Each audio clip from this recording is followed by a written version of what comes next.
Good afternoon, everyone. Thank you so much for joining us. We're excited to have you here.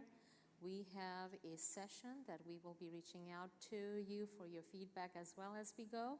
But before we start, I wanted to just kind of do some introductions.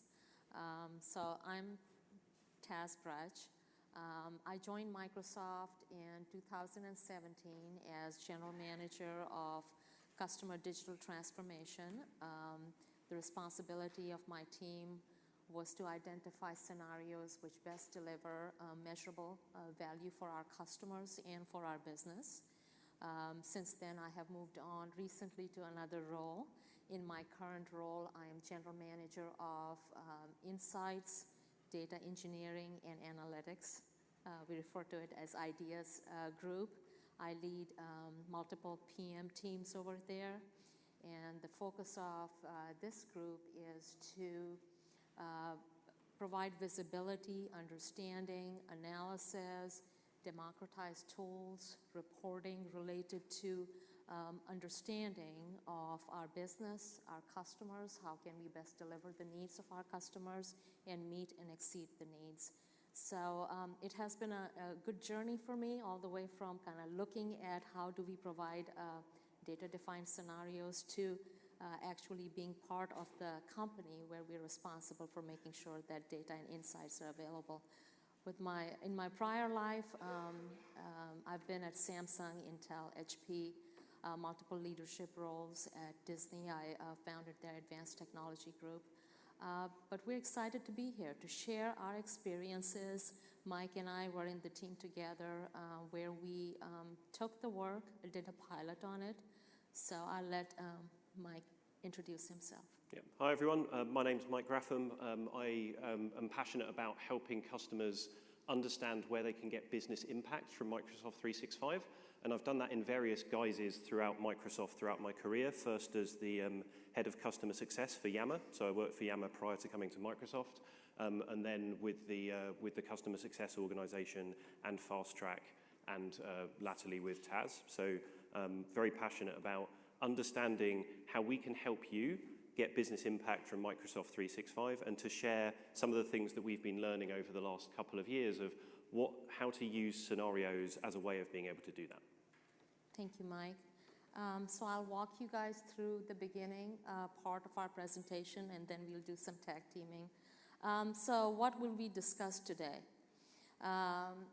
More than anything else, business impact, what successful customers do. We wanted to kind of set the context here that really our goal in this presentation, more than anything else, is we want to listen to you. We want to get your feedback. And at the end, there will be an opportunity for you guys to share your success stories, the lessons learned, and opportunities for additional enhancement. So again, it is in the spirit of sharing, and we would love that to be kind of mutual. We value our customers, and we do want to hear from you. So in the context of what success means for the customers, as we learned from the customers, we wanted to share those lessons. The next aspect is we will go through what a use case is. We wanted to make sure the terminology was understood, what was the context in which we had used it.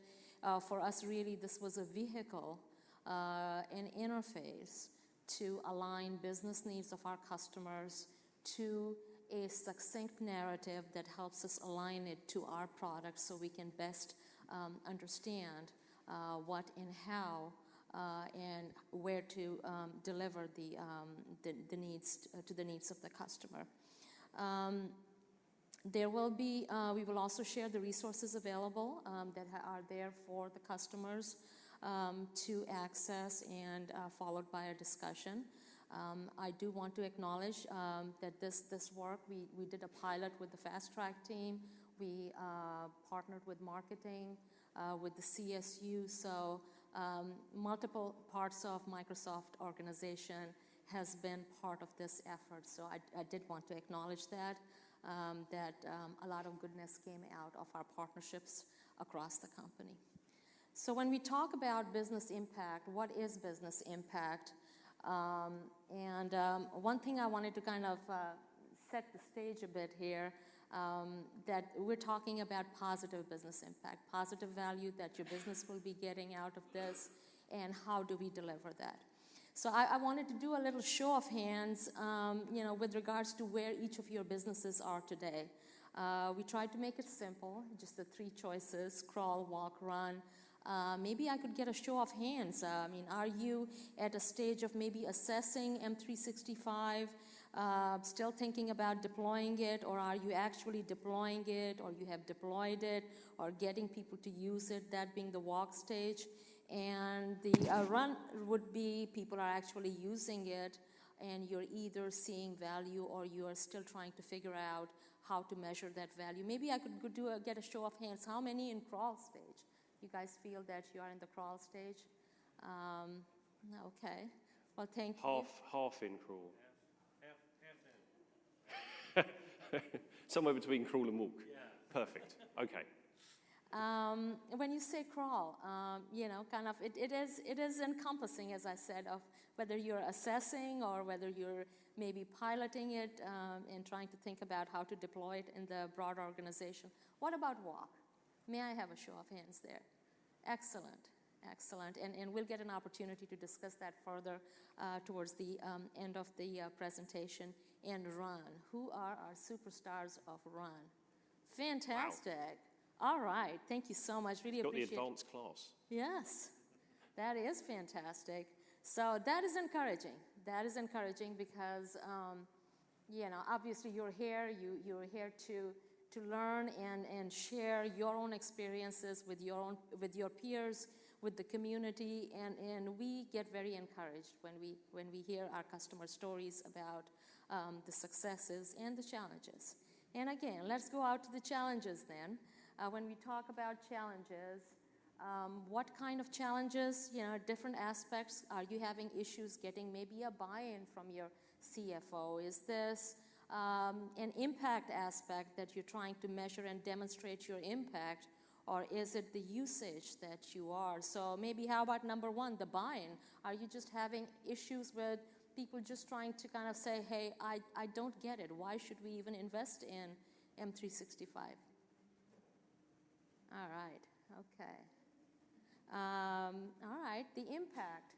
You have deployed it, people are using it, but you need to be able to kind of, get an understanding of how to deliver that, articulate that impact statement. All right. That's quite interesting. That is one thing I've seen in my previous experience as well, that you can get a technology, you can even start having people to use it, and then there comes the question, oh, you want to deploy it across the organization. Kind of the dollar and cents question comes, and then you have to create an impact statement of what is the business impact of it. And that can be an effort to kind of put that together. Usage. People are using it. You're getting value out of it. Excellent. Excellent. Thank you so much. Thank you for sharing. So just from my own experience, kind of the different companies I've been at, Samsung, Intel, HP. I also had the opportunity to deploy their IoT solution in Stanley Black & Decker, and having worked at in the Disney system as well. It's just, you can make a statement about a technology. You can even get a buy-in from your execs, and then comes the question of you're trying to convince your users that, hey, this is a technology, this is not just another tool, this is a value you will get, this is the end value, this is how it will improve your life as a user, and this is the business value that it will provide. So you end up wearing 2 hats. Not only do you have to, actually 3 hats. You have to deploy the technology, you have to make sure your customers are trained, they understand the business value, they understand the value and the efficiency they'll get in their own everyday lives from using the technology, and then the business value. It's kind of interesting. Business impact, what successful customers do. This is just, I wanted to share some of this with you guys as to kind of where a lot of business impact, kind of what aspects of that. 75% of the customers defined a vision and identified how Office 365 would be used. And then, another percentage, 75%, being able to say they obtained proactive support from senior leadership to encourage the use of Office 365. Training for end users, 32%. Raised awareness, 31%. So kind of different facets, different aspects of it. As you look at it, this is kind of the complete story. As we had talked about, this is, you need to be able to share that vision. When you're driving adoption within your organization, you need to be able to share that vision, articulate that vision.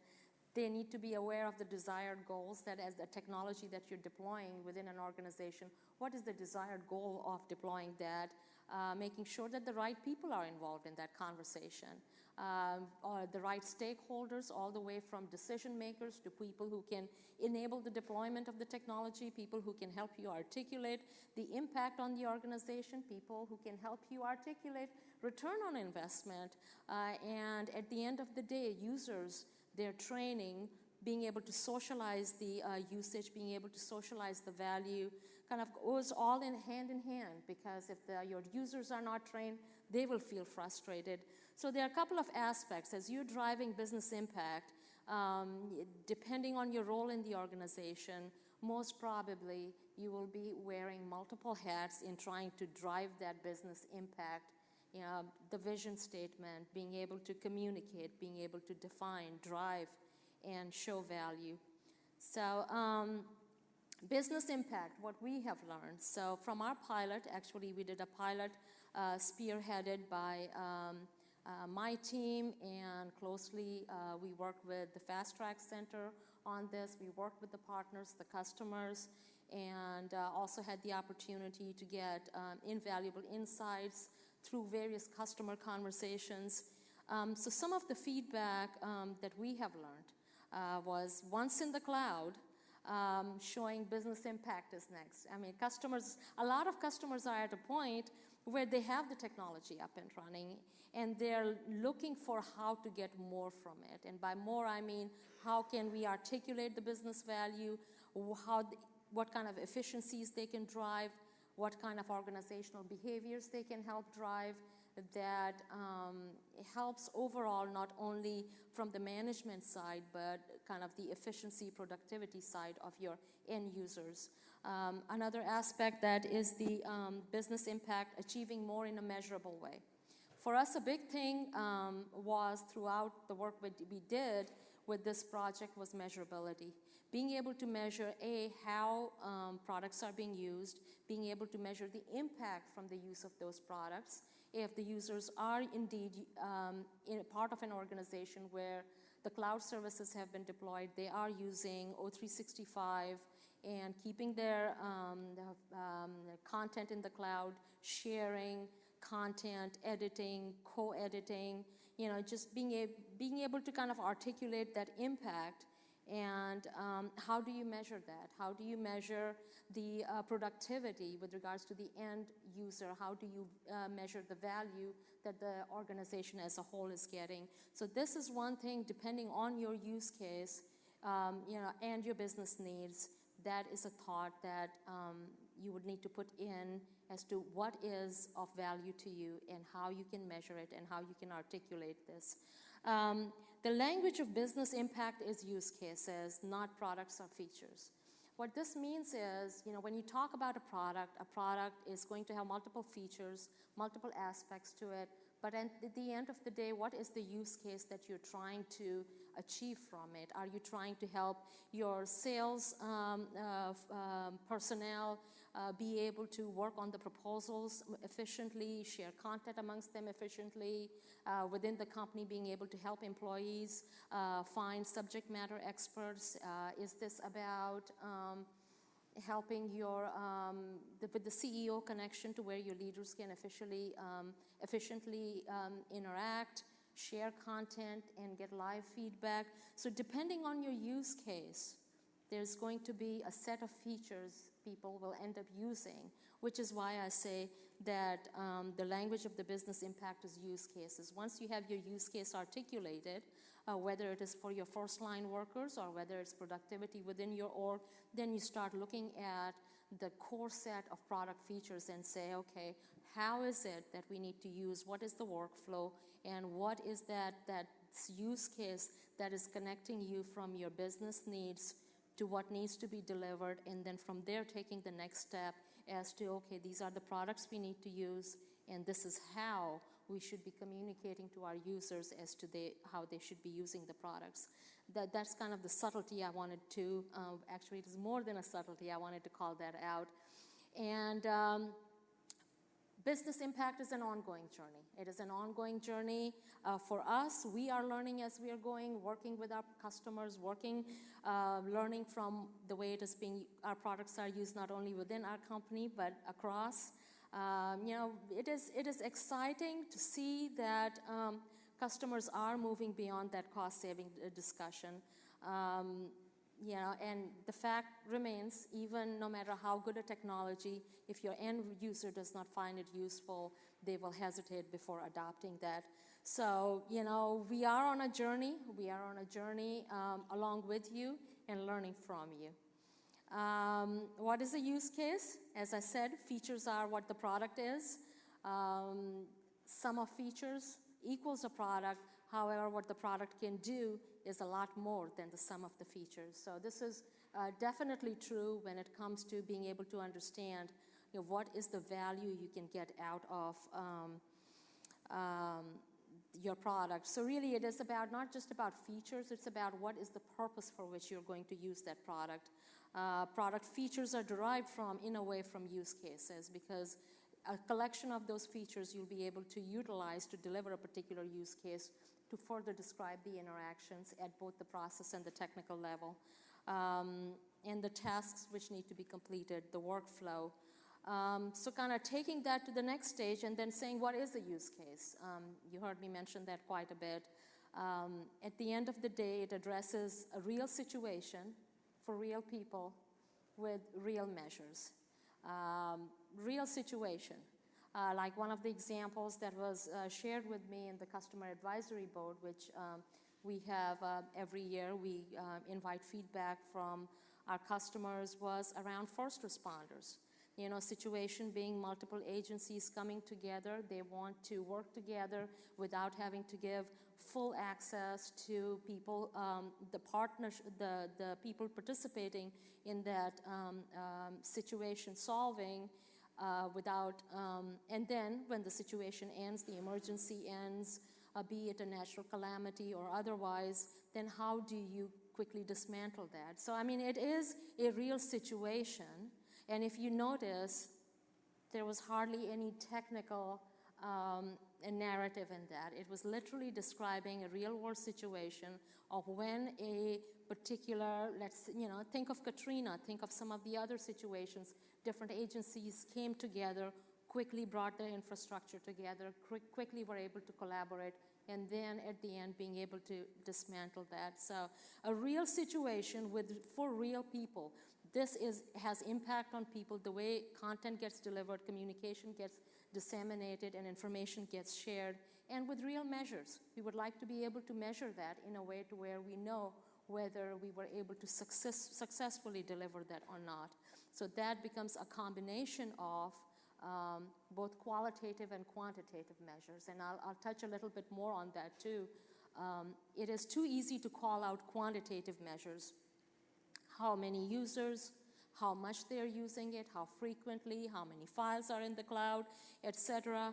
But being able to articulate that qualitative aspect, the value that the customers get, is also extremely important. So just calling out, there is an audience. I gave the example of your sales team putting together a proposal, being able to have all the, one of the actually example that was shared in the other session, Mike and I were in, one of our customers is using our Teams product to be able to, for each of their customers, they have put together either a channel or a Teams team where they have all the information available about that particular customer. A new salesperson comes in, joins the team. Onboarding is extremely easy and efficient and fast. They go in, all the persistent conversations are there. files are there, related information is there. So, I mean, again, an example of how your sales organization can use this. What is the business need? You know, there is going to be, in addition to an audience in your use case, you will have to define a business need. For example, in the case of the sales team, they have to develop a proposal, or they have to get an understanding of the needs of their customers so that they can respond to a particular RFP or being able to reach out to a customer. And at the same time, as part of that use case, you touch on a solution. You know, in case of the sales team, you're talking about collaboration. You're talking about access to content. You're talking about being able to reach out across the org and be aware that, hey, is there someone else who worked with this particular customer? Can I get some more information? So again, when you look at the various kind of building blocks of a use case, it is going to have, in general, an audience for who is the relevant group of people or person to which this particular situation is relevant, what is the business need you're trying to solve, what is the solution that is being desired, and how can you measure it. That is extremely important. Measurability. I wrote SMART, you know, as this says, simple, measurable, achievable, relevant, and timely. You need to be able to measure, be it qualitatively or quantitatively, being able to articulate that so you know how successful the particular solution was in achieving your desired goal. Another thing that is very important in regards to talking about use cases is use cases really provide you a context. It provides you a context that applies to the technology, to what people do. It shows, in a way, it gives you that ability to touch and connect with your internal customers, and external, depending on how your technology is being used, so that they relate to it. In other words, you know, it's like, what is in it for me? If you're asking me to take this new training, you know, maybe move over to a new product.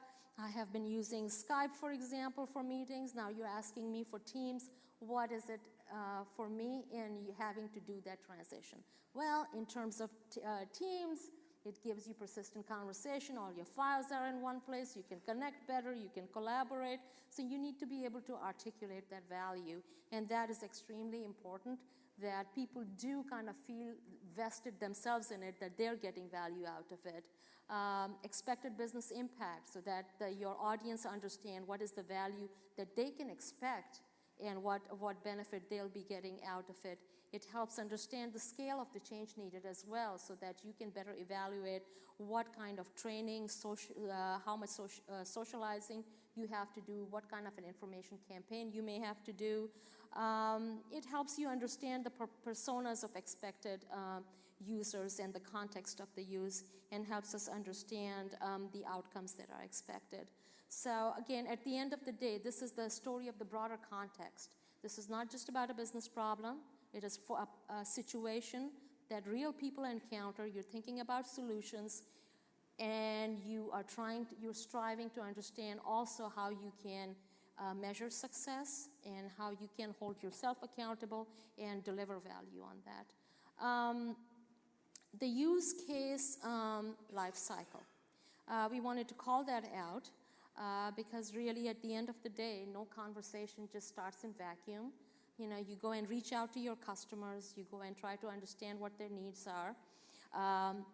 Mike Graffam will go through the rest of the presentation, but I just wanted to kind of set the mindset and kind of the guiding principles for this is like when we talk about the use cases, the focus truly is on outcomes. Think about what constitutes a successful outcome for your organization and employees. That is extremely important. And being able to listen to your stakeholders, listen to what issues they're having, listen to what is the result that they are hoping to achieve, and based on what is important to them, call out the metrics, data, and stories that would clearly articulate the value. and again, learn from other organizations, the industry participants. It will help you better understand the challenges others may have encountered and the value they may have received. So I will build out the rest of the slide, and Mike, I will have you take the rest of it. Sure, thank you, Taz. So to just summarize a couple of the points that we've talked about, customers that are successful and deliver business impact from Microsoft 365 typically focus on providing business context around why they're doing it, so that you have a very clear what's in it for me, for all the people that you're touching. And the language that is typically used to do that is something like this, so use cases. And what we're going to talk you through now is the cycle, which is a recipe for you to walk through with your internal customers how to get use cases, how to understand what the use cases are, get them to go live within your own organization, and then measure and come back and understand where the impact has come from and show that to your stakeholders. So that the aim here is that you can avoid situations like looking at this thing 6 months down the road and saying, hey, we deployed it, why is no one using it? To which the best follow-up question is, does anyone know what it's for? And chances are, if people don't know aren't familiar with what it's for in a way that actually connects with their day-to-day work, and therefore you're not likely to see usage unless you somehow force them to use it from a technological point of view. And so the idea of the use case cycle is it starts with discovering opportunities for solving business problems with Microsoft 365. You're then looking at aligning that to particular business objectives that your organization might have. You are validating whether that is a particular problem to go and solve or not, and validating that you have a solution that will actually address the problem that the business has. You're then gaining commitment from the business to be able to go on that journey with you, delivering that solution to your people, and then realizing the value that comes out of it, and subsequently going around the cycle again by sitting down with your business stakeholders and saying, hey, look, here's the impact we've had so far. Where do we want to go next? Where are the opportunities to have more impact? And so what I'll do is just walk you through some of the steps of this so that we can talk through what typically works as a tactic at each stage. My aim here is to give you some practical guidance on types of things you can do, because I've seen a lot of, I'm sure you've also seen a lot of very conceptual presentations of like, go and talk to the business and it'll all kind of work out. I would like to help you understand how to do that in practice. If I fail to achieve that during the next 15, 20 minutes or whatever, I'll happily stay here and in this room until we've sorted that out. And by the way, we have things to give away. So we have goodies to give away for those people that either share where they've been successful with an approach like this, you get the best prize, or people that have a particular challenge, you get a less good prize, but you still get a prize. So we'd appreciate that in the Q&A session at the end.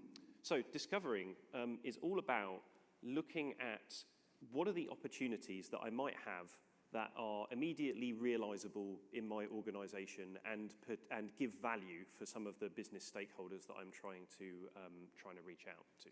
And so some simple tactics for doing that.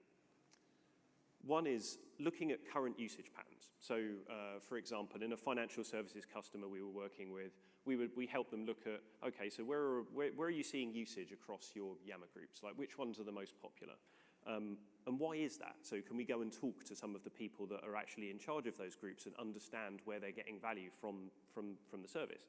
And then, and in finding those groups, you find out that, hey, there's this group of people here that are solving a business problem that is actually really applicable to this department over here, but you didn't realize that anybody had found a way of solving that problem until you saw what these people were doing in your telemetry. And so then an opportunity becomes, well, let's take this behavior and see if we can get it happening over here instead.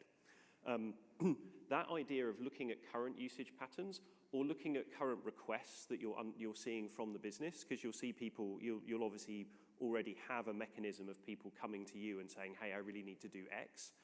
Those are two great places to start because it's information you have available.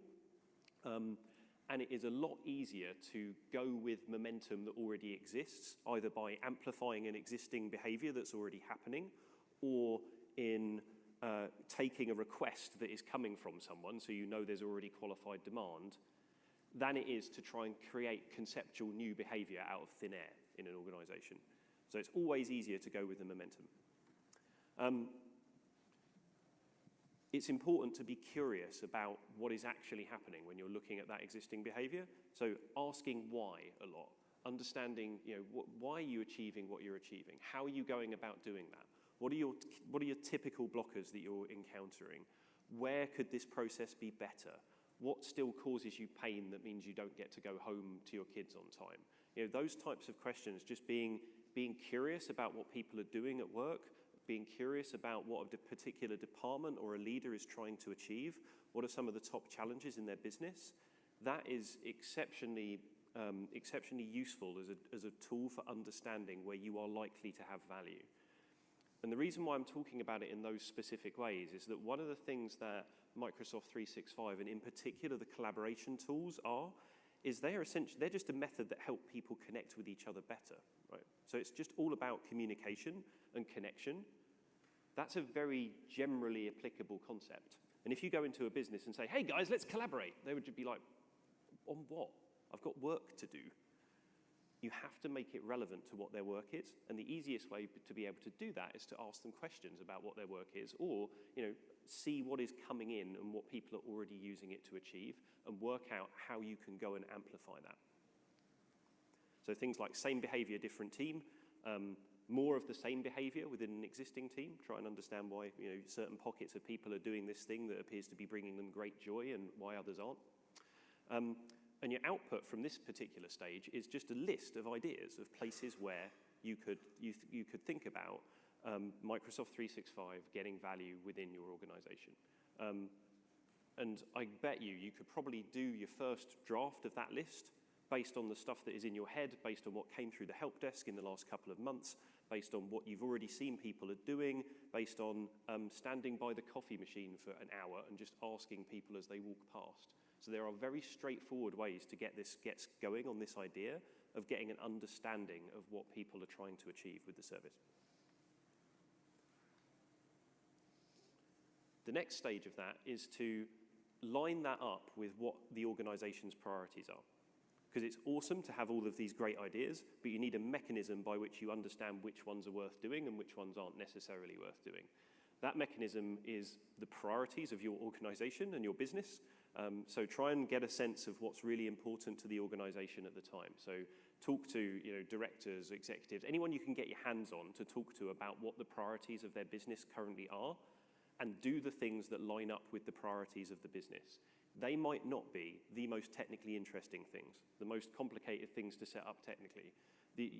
Most of the places where Yammer used to get value in the very early days, the solution was literally set up a group and put everyone in the team in it and get them to ask questions. And that took technically roughly 3 or 4 seconds to set up. So it's not often the most complex or interesting technical solution that is the one that is going to be most lined up with a business priority.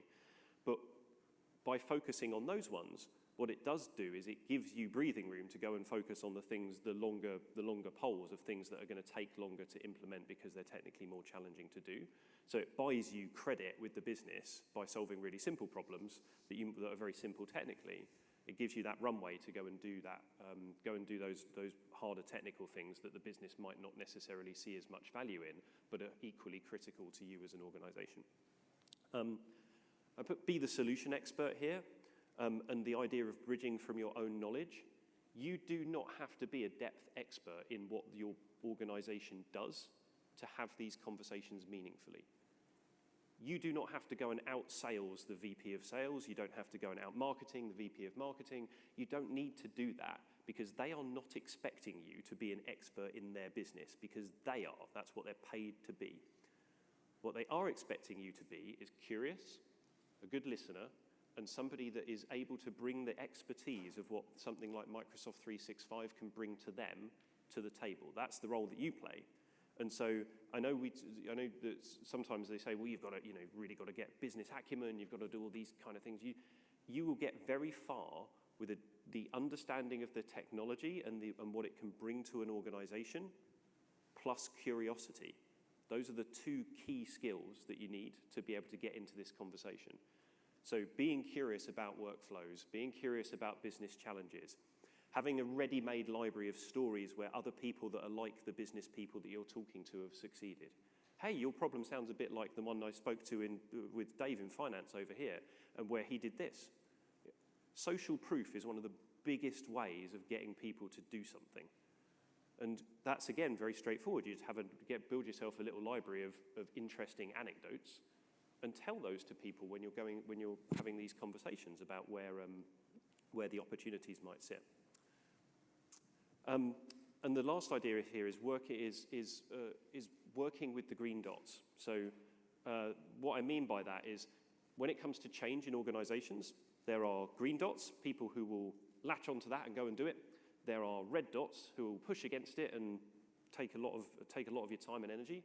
And then there are the yellow dots who are somewhere in the middle, who you can probably turn green if somebody puts enough effort in. If you focus your time on the green dots, they will drag the yellow ones along, and the red ones probably aren't necessarily worth the effort unless they're somebody incredibly senior that has a lot of power. So focus on where the momentum is. So you'll see that as a theme throughout here. So it's true of discovery, it's true of aligning to business priorities. Go where the energy is and build on that energy, amplify it, because that's how these things take off inside of organizations. And so when you've got through this particular stage,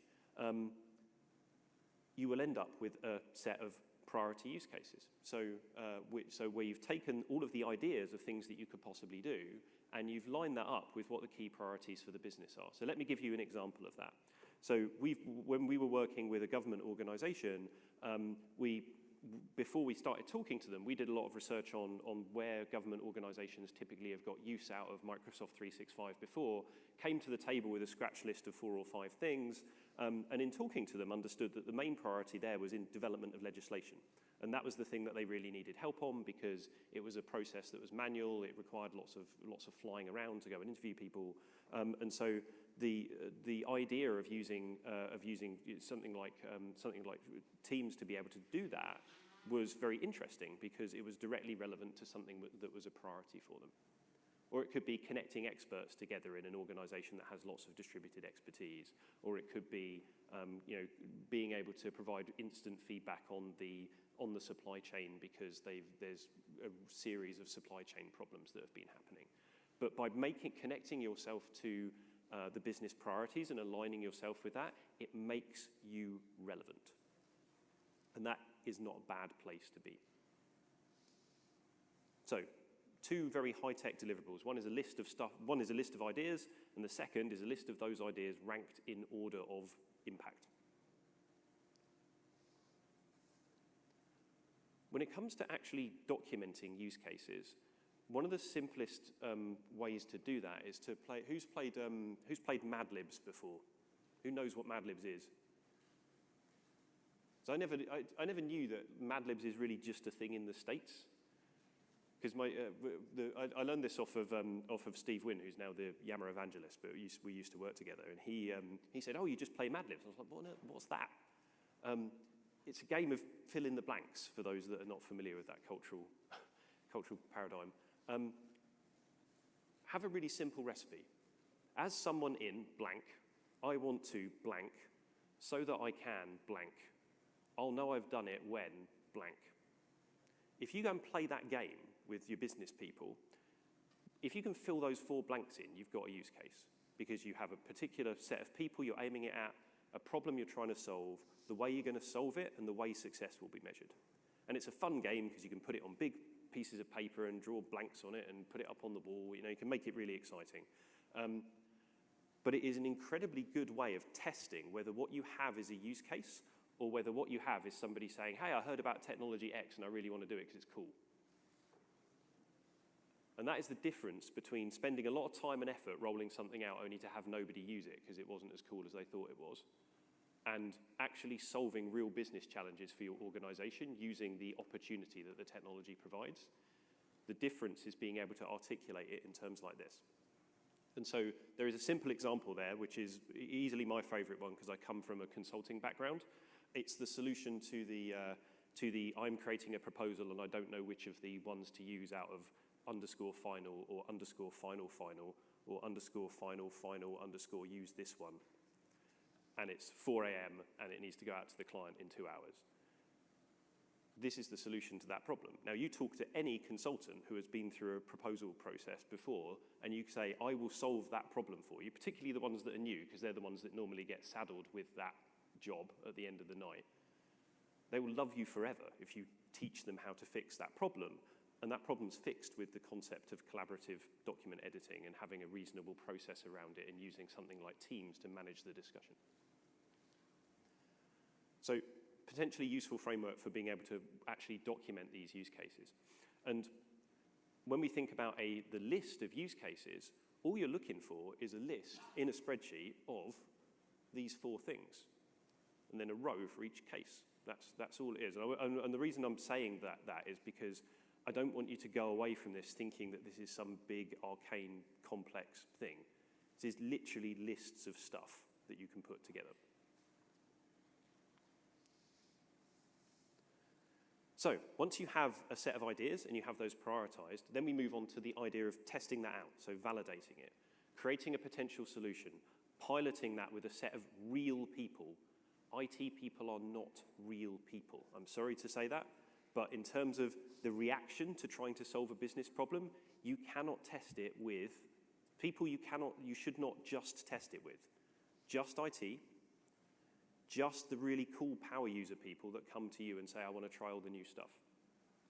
It's great for those people to be involved because they will have a perspective on this, so diversity is a great thing. But if they are the only people that test it, what you don't have are people for whom technology is secondary, which is most of the world. We all have technology at the heart of what we do because we're technologists at heart, so we think about things in a certain way. We've experienced tons of technology in our lives, and we have a very natural way of working with it. That is not true of most people. Anyone who has taught a relative how to use computers understands that, right? So, and remember that is where most people are at, regardless of how tech savvy you think your organization is. And equally, the value that use cases have and the value that you bring to that is that you are possessed with a fairly unique gift, which is that you can look at technology and say, oh yeah, I could use it to do that. That is not a skill that most people possess. And so that is a unique thing that you bring to this whole process, is that there are not very many people that can look at a certain piece of technology and be like, you know what, I could use that to help, like, to produce this proposal thing better. Or I could use that to connect together all the different store managers that are out here. So remember that that's a unique skill that you have, that you can bring to the table.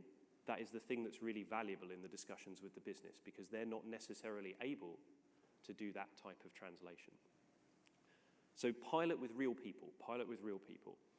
So as an example for this, we, with a customer of ours, tried a solution where they were trying to do the kind of executive engagement thing. Hey, everyone on the shop floor, let's engage with our leaders, understand what they're thinking about, ask them questions. They came back and said, hey, well, we tried this out with a small group of people, and the main thing that we realized is a lot of our people on the shop floor don't have email addresses within our domain, because it's not something that they thought about within the little design group that they were thinking about. They tried that with a representative sample of real people in a team, and all of a sudden they're like, oh, there's this whole group that can't actually engage in this process, so maybe we should change the solution a bit.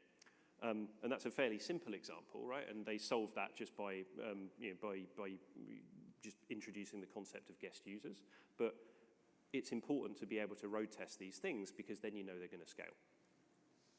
And so don't be afraid to adapt that based on what you're learning, and then come up with a refined solution for that use case on the back of that.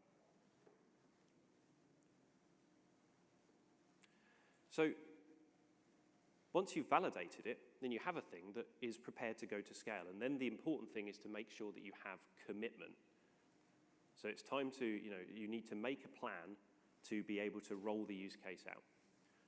And for those of you who may have seen a related session on this, when it comes to successfully getting people to adopt these things, the first and most important thing is having the use case in the first place. So having clarity on what problem you're actually solving in a way that resonates with the people that you're targeting at.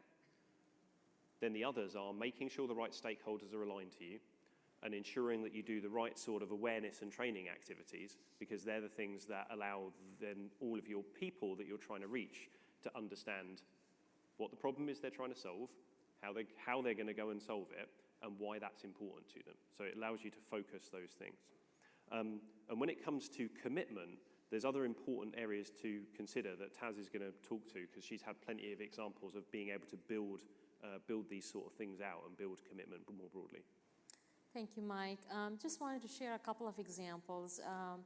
This particular one actually comes from the manufacturing side of the world. I had mentioned that I was involved with deploying and enabling IoT solution for Stanley Black & Decker. Again, a company that over time has grown through mergers and acquisitions, different verticals, which still run fairly independently, but regardless, the general need for being able to get visibility into their logistics system, where the parts are, when they can expect them, are there any inclement situations that may prevent timely delivery of things manufactured and things needed to complete. So in regards to that solution, again, a common situation that all their business verticals had a need for.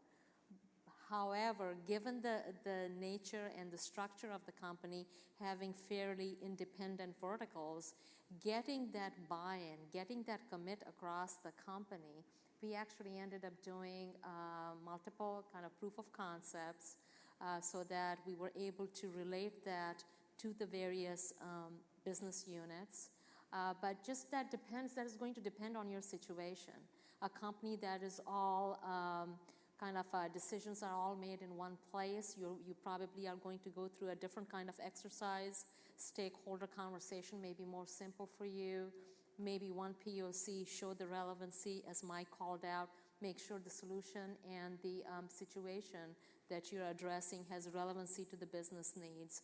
But it was interesting, at least having gone through that exercise, was the different set of stakeholders that we had to go to do that convincing and say why they should be committing, what is the value they will be getting out of that, which factories, which part of the logistics system. But it was just an interesting exercise, just kind of made me appreciate having worked in the past for companies like Intel, Samsung, HP, where, as Mike pointed out earlier, where there's a culture of people being more conversant in technology, you're going to probably have a kind of a different type of conversation as you're trying to get people to commit.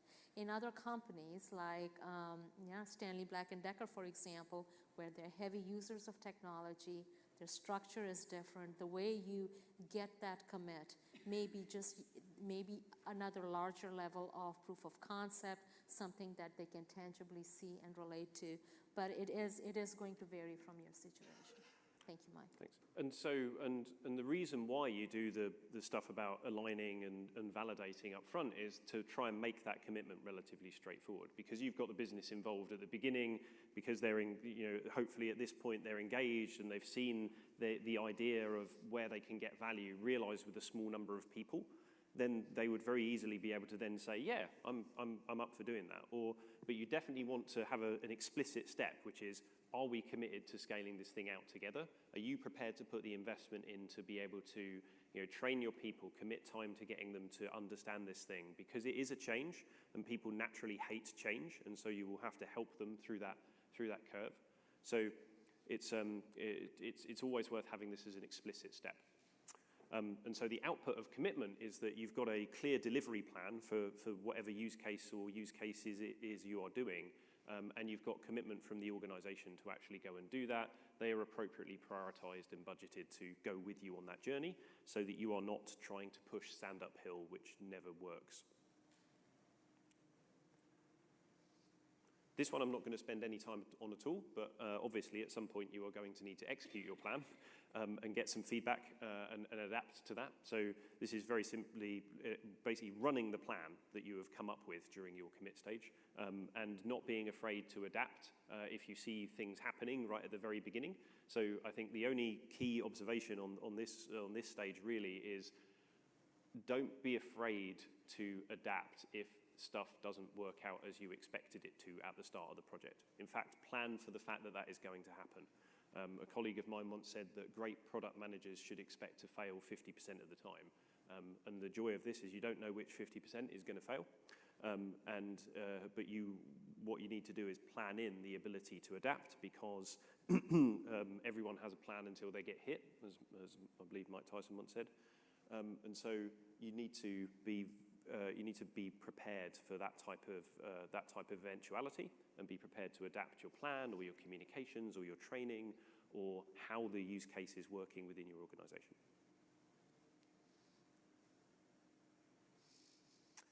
So when it comes to realize, what we're looking here then is saying, well, we've rolled this use case out, so we should be expecting to see some sort of change in business behavior.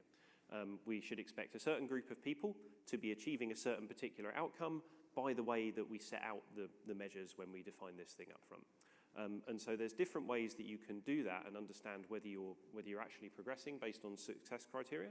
So you can look at telemetry, you can look at feedback from people, you can look at specific surveys, and you can understand particular success stories and lessons. And Taz is going to talk a little bit about the telemetry side of things, as that's her current focus.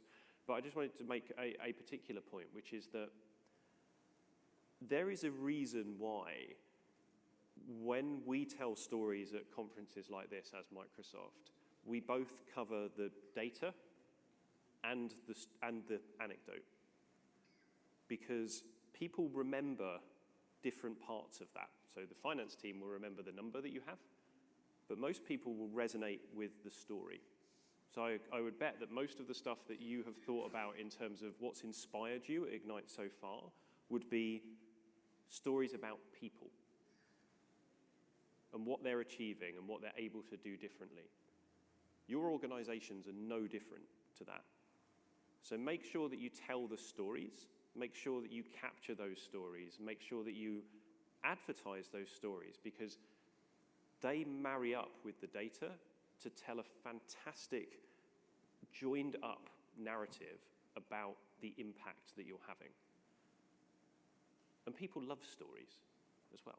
Right, so it's as important to go and focus on those types of things, the real human stories, because they're also what's going to inspire people to take you around this cycle the next time, because they're I heard Dave in finance did this, and he was really happy, and it meant that he got to go home and spend time with his family more often, or whatever the story is of where the value has come from is as important as the data.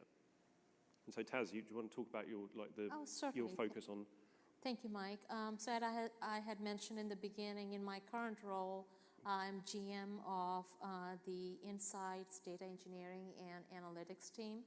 Our charter is to be able to provide visibility, insights, enable access to data related to not only insights as to how our products are being used, how our customers are finding value by using those products, and being able to take that to the next level and say, how can we better serve our own understanding of how we should be further engineering and bringing new features and changes to our products. So our customers include engineering, product engineering, M365 engineering, fields, marketing, and first and foremost, our most valued customers. So for example, the admin center, the customer-facing reports, the My Analytics, workplace analytics, for example, they're intended to provide our customers the visibility into, for example, from workplace analytics, how are the M365 products being used in your organization. My Analytics, if you have signed up for that, it gives you kind of a bird's eye view. Every week you can tells you how you're using it, how efficiently you are managing your meetings, for example, with maybe potential suggestions on how you could use these better. But at the end of the day, it is really about, through a combination of product telemetry, through the combination of our surveys, through the combination of what kind of signals we're getting, how much people are using it, how well they're using it, is it truly meeting their needs? So, this is kind of the business that my group is in right now. As I had mentioned, I lead multiple PM teams. But for us, it is priceless to be able to understand, as we were talking about, being able to align that to your business needs. Like, yes, you're using it, but the real question for us then becomes, is it truly meeting your business needs? And that's where kind of that additional level of insights we would like to kind of take it to the next step. But to Mike's point earlier, data is fantastic. I feel that data informs the stories, but at the end of the day, the stories of how we are using the products and how well they're meeting your business needs, that's the story, right? What was your problem? Were we able to meet your business needs? Yes, the data informed it, but I do feel like data informs and educates us, but the value that we bring in, so please don't underestimate the value of the qualitative value of the stories. Yeah, thank you for that, Taz. I think a good story to illustrate that is, you don't want to get the situation where you turn up and you say, hey, we've got a ton of value here, isn't it amazing? And they say, how do you know that? And you say, we've got thousands of people using Teams, Yammer, whatever it is you're using. And the person says, what are they doing? And you say, I don't know. Because particularly with things, this used to happen all the time in the early days of Yammer, where people would say, hey, are these people just talking about the football? And unless you've got that understanding of where people are actually getting value, you've got the stories to support the data, then that is a very difficult conversation to have. Whereas if you take an approach like this, where you're saying, right, I'm going to be intentional about where the value is going to come from here, and I'm going to get people from the business lined up to that, then you have a great story. You say, hey, there's thousands of people using this, and let me tell you about how that 1,000 breaks down. It's marketing, using this to build their campaigns with external parties. It's my procurement team sharing experiences of where they've found better ways to buy stuff, and so it's saved us this amount of money. It's my proposals team who have managed to shave 2 weeks off a proposal and reduce those late night crunches, which has resulted in higher satisfaction of our employees. Like, that is a much richer story behind the 2,000-3,000 users, but it requires work to be able to do that. But as you can see, that work is curiosity, it's conversations, it's lists, and it's generally just being curious about where you can add that value as IT to the process of where your organization is trying to do work. So the output of this realize stage is specific success stories, and it's an understanding of where you're getting value, and it's statistics per your use case, which you should be able to get because up front you've understood how you're going to measure value. And the last stage of this process is maintain. This is a cycle. You don't just roll. We're not in the business anymore of just rolling stuff out and then saying, right, that's done, I'm off onto the next thing. We're in the cloud. This is a cloud-based service. Not only does the service itself evolve, so there are new opportunities, new services, new ways of being able to do things, there are also changes to your business all the time. Change is the only constant now. And so this is an opportunity to sit down with the people that are interested in being able to achieve more in their organization, be interested in being able to help achieve their own goals organizationally, and say, hey, look, at the start of this cycle, we set out to achieve the following things. Here's how those are going. What changes have there been in the business, and what changes have there been in this service that give us more opportunity to do that? And what do we want to do next? And setting the expectation that this is a cycle that you want to be able to go on will help set you up for success long term. Because if you think about this as a one and done, then you're not necessarily going to be successful long term. You're not necessarily going to be able to take advantage of all of the changes that happen to our service. But even more importantly, you're not going to be able to adapt to the changes that will inevitably happen in your own organizations, and be able to understand how you can be best placed to take most advantage of that. So the maintain stage is equally important. Think about this as a cycle. Set yourselves up to deal with it as a cycle, because that will allow you to continue to prove relevance, continue to help understand where there's going to be impact, continue to help your organization discover more use cases, and build out on this library of places where you can be successful. So there are 6 things that can help you with that I want to draw attention to.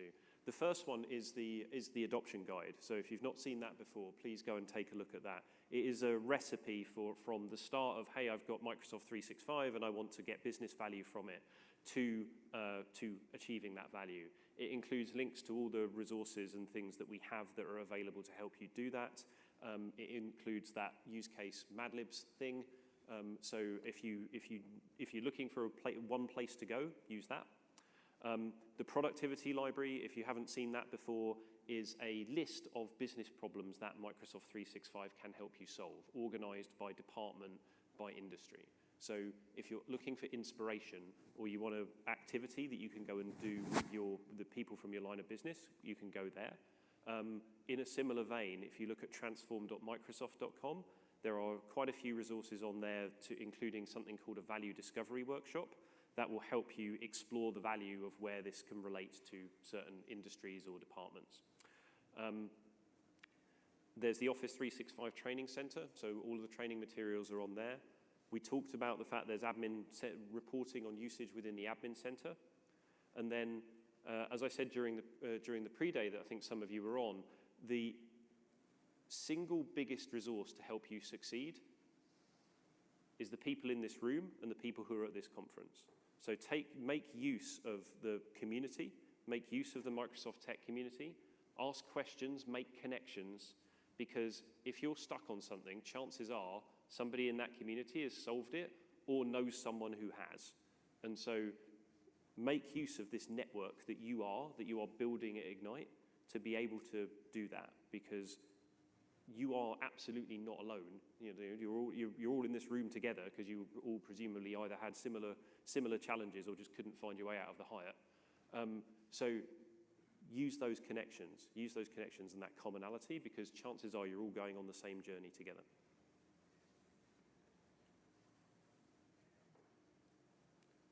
So, 3 things to take away. Think use cases, not products. This is about what it's for rather than what it is. This is an ongoing journey.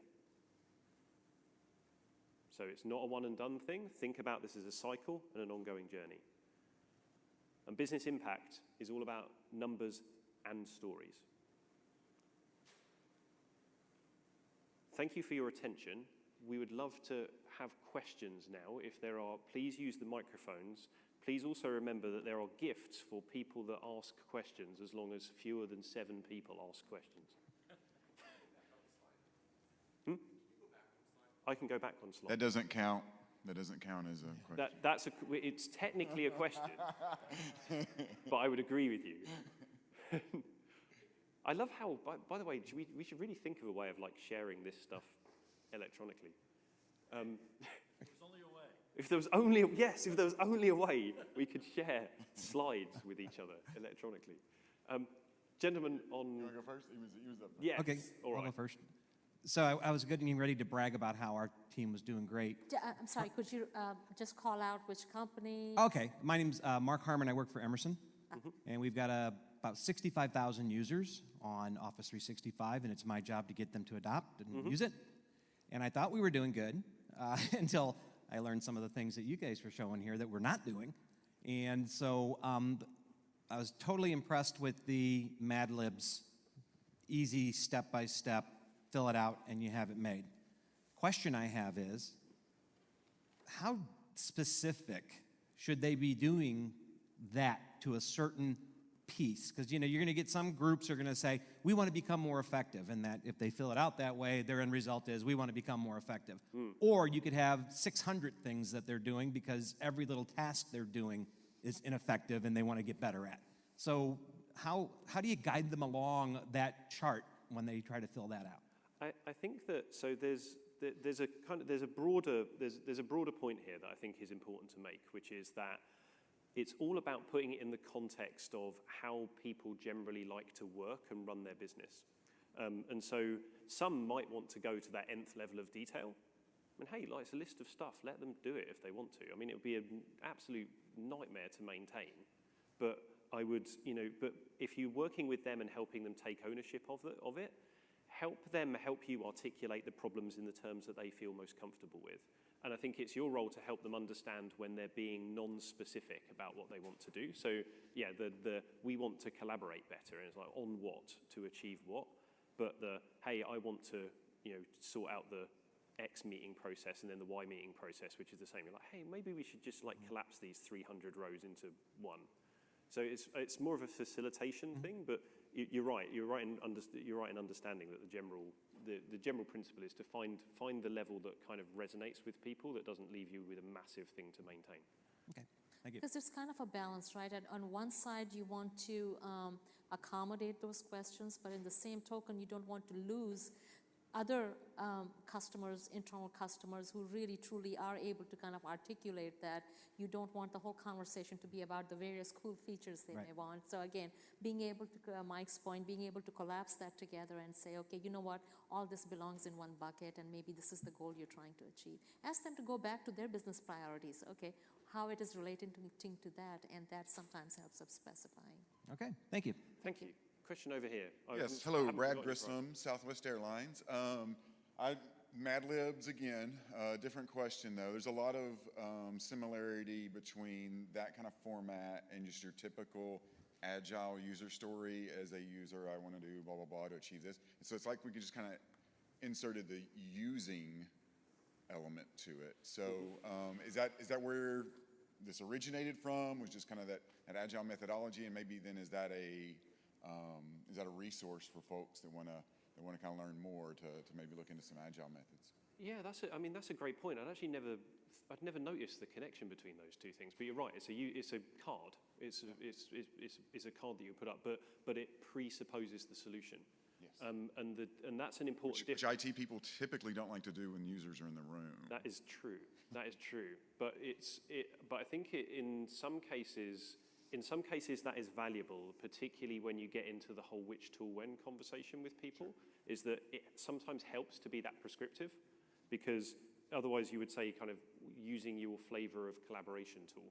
And so there's value in doing that. I think if you're thinking about doing that, the process by which you could go about having the best of both worlds is you could start with doing the kind of agile card thing where you just get the problem statement down, and then you can do a secondary thing where you're like, okay, well, how do you want to go about solving that? And then you nail that. I love that. And you could even have an A, B, or C. Why not, right? Yeah. And, create, multiple options as a hypothesis. And then within your validate, you go out and use case, test, POC every one of those. Yeah. Find out which is going to work the best for the audience, and you're going to have a better product when you do get around there to that deliver stage. Yeah, I love that. That's a fantastic refinement. Actually, just Thank kind of you. going back, the way we ended up kind of coming onto this, as we were talking to customers, we used use cases as a vehicle as an interface to kind of, you hear problems that are similar, and then you have kind of a general articulation of like, okay, first line workers or first responders are helping sales professionals kind of work on a proposal. But again, this was kind of a connection with the business needs to like, okay, now we need to kind of articulate that succinctly enough to where we can start going into the solution space. But either way, I like the way you called that out. That would work as well. There you go. I would give you 2 if I could. Yes, ma'am. Hi, I'm Marion from TD Ameritrade. I have a question in regards to the discover phase. We're currently in the crawl stage right at the moment. And as you mentioned, a good data drives qualitative user case scenarios or methodologies. My question is, we have approximate 7,000 users. So how do you gather those data? I'm just curious, in your experience, have you sent out questionnaires? Do you use some sort of tool to gather that information? And who are the people you consider the key users? Is it just the stakeholders, or is there a representative per line of business? I'm just curious how you guys did that. Yeah, so I've seen lots of different ways of doing it.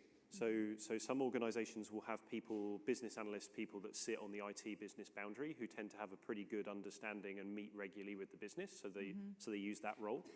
Some will do surveys, and some will work through specific departments. In particular, corporate comms is an internal comms is a place where requirements that relate a lot to the collaboration side of things tend to appear, because the comms people are going around and asking about how people communicate, and people will come to them with those types of requirements. So I would say typically it's like people like comms, sales, marketing, and then try and get a connection with whomever is the closest to the bottom line of what your business does. Got it. So they're the people that you really want to go for, because they're the ones who are really going to help you demonstrate impact and value. So try and go to the people that are the revenue generators, not necessarily the people that are the support functions. Got it. Thank you.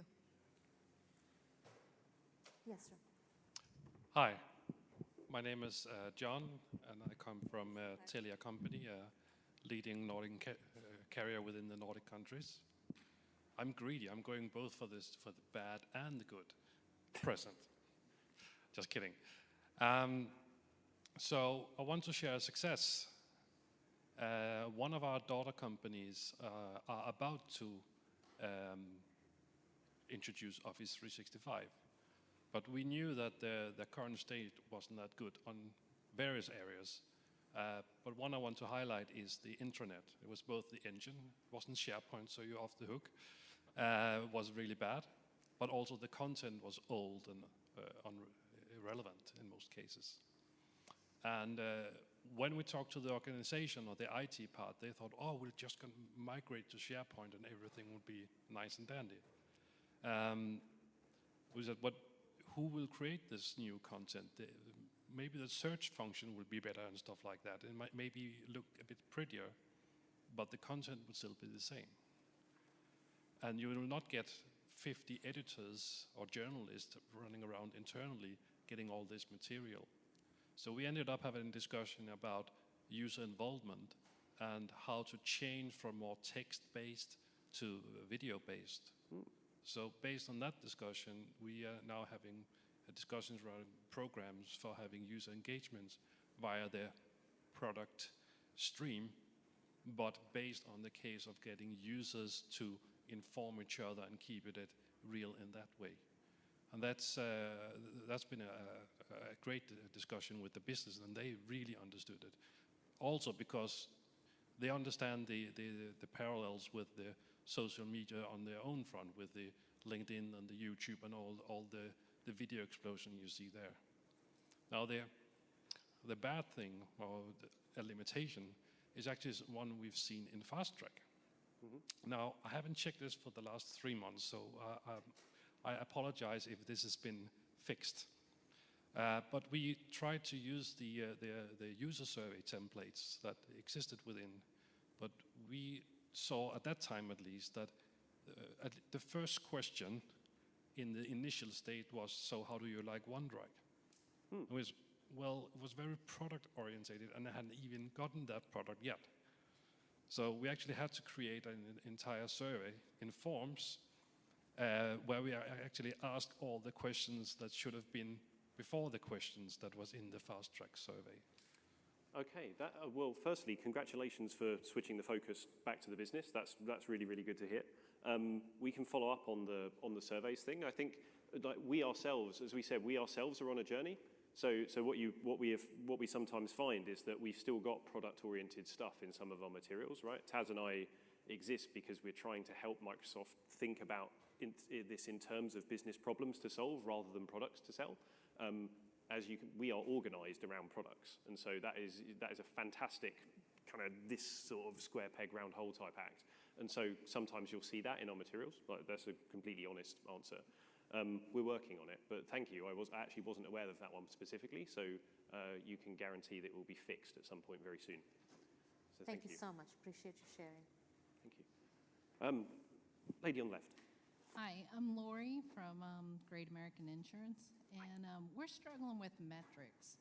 So I'm getting sorry, what- metrics, Okay. what to measure, how to measure. Some of that other slide that was up that had the 6 blocks with the examples, is there surveys out there or questions out there that people have already been through this that we could like funnel through? I'm looking for things that we don't have to reinvent the wheel, where other companies are measuring their success instead of trying to start from scratch.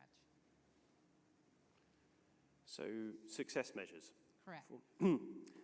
So we have so on the FastTrack site. So in the adoption guide, there are some links to there's links to a few guides around measuring success that include some sample measures in there. So they'll be slightly more general, but they're a basis to build from. And then what I would suggest is that, to my point around making use of the community, I think that's a great question to ask in the adoption community on the tech community, because there will be people that have done this. There might not be people that are prepared to share that publicly with you, but what you'll find is that they'll message you and say, hey, I've done this, here's what I used. So I would go down those two routes. So the first is the adoption guide, and the second would be to use the community and build some connections there. Great. Thank you. Thank you. Thank you very much. Yes, sir. Hi, my name's John. I'm from Kennemetal. Thank you. And Sorry. from my perspective, we're a little bit different. Our company's almost too anecdotally driven. Everything is a story, and there's very rarely is there actually good data to back most of it up. So, my question is more around how do I help them incorporate the data and just gain the patience, for lack of a better way to put it, to use that data to help, make sure we're doing the right things as opposed to just acting on the story of the day. That is a great question. Would you mind terribly if I took that privately with you, because I'm getting the yank. That's fine. Yeah, absolutely. Thank you all for taking the time. Really appreciate it. I hope that was a useful session, and really appreciate you spending the afternoon in finding this room in the Hive. Is it possible to go back to the validate slide Sure. real quick before we get? So Mike, do you want me to take that gift? Yeah, to if you do that, and I'll follow up with this gentleman. Thank you so much. Appreciate it.